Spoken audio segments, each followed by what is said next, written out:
l'avenir des travailleurs est pour un monde meilleur, même si Macron ne veut pas, nous on est là. Le calcul par points, dès la première heure travaillée, est-il plus avantageux que le système actuel par trimestre?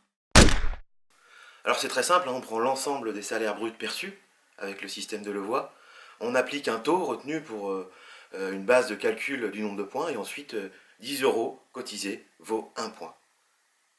On applique ensuite un coefficient prévu actuellement à 0,55 qui nous donne une pension brute annuelle.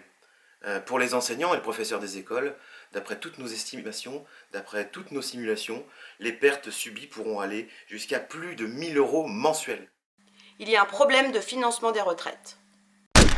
Le gouvernement indique qu'il veut réformer le système parce qu'il serait déficitaire.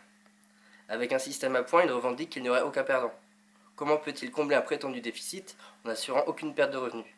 Aujourd'hui, Emmanuel Macron nous annonce un déficit de 17 milliards d'euros. Il faut savoir qu'à ce jour, plusieurs régimes de retraite ont constitué des provisions. Au bas mot, ces fonds de réserve s'élèvent à 150 milliards d'euros. Il n'y a donc aucun problème de financement des retraites. 150 milliards d'euros d'excédent. Si l'on compare avec le CICE et les 100 milliards d'euros qui ont été versés depuis 2013 sans aucune contrepartie aux actionnaires et aux patrons. L'espérance de vie tend à augmenter, alors pourquoi ne pas travailler plus longtemps? Le gouvernement, effectivement, met en avant l'augmentation de l'espérance de vie pour justifier la nécessité d'allonger la durée d'activité. Mais en réalité, cette espérance de vie a tendance à stagner, et de plus, le gouvernement ne parle jamais de l'espérance de vie en bonne santé, qui, elle, diminue. N'oublions pas, c'est parce que nous avons créé la sécurité sociale, qui nous permettent d'être mieux soignés et à égalité. Et c'est parce que nous avons créé les retraites, qui permettent de ne pas s'épuiser jusqu'au bout du travail, que l'on vit plus longtemps aujourd'hui. Les femmes, gagnantes ou perdantes? Les femmes seraient au contraire les grandes perdantes du régime par points.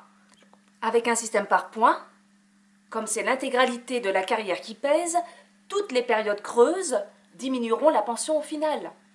Elles devront ainsi travailler plus longtemps pour atteindre une retraite à taux plein.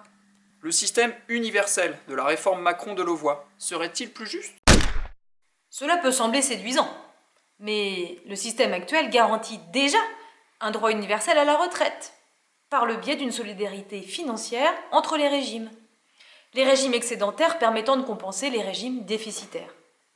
Le projet du gouvernement est en fait de supprimer l'ensemble des régimes existants pour aller vers un régime unique qui serait alors géré sous l'autorité des gouvernements successifs.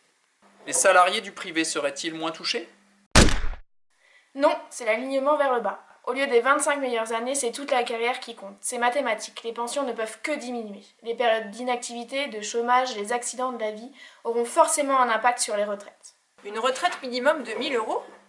1 000 €, cela correspond à 85% seulement du SMIC net actuellement. De plus, seulement les personnes ayant cotisé durant toute leur carrière professionnelle pourraient en bénéficier. Sachant qu'actuellement, le minimum vieillesse s'élève déjà à 960 €, quel est le bénéfice? Et puis, il y a cette affaire des dépenses des retraites. Emmanuel Macron nous dit que les dépenses pour les retraites ne pourront pas dépasser les 14% du PIB. Mais qu'en est-il de l'augmentation des retraités? Et oui, il y aura de plus en plus de retraités. Qu'est-ce que ça signifie? La baisse de la valeur du point? La baisse du niveau des pensions? Ou l'allongement de l'âge de départ à la retraite sans décote? Alors c'est maintenant qu'il faut y aller. Maintenant, tous ensemble, pour le retrait du projet Macron de Levoy. Mobilisons-nous! Tous ensemble! Public et privé. En grève! Jusqu'au retrait. Pour un monde meilleur, même si Macron ne veut pas, nous on est là.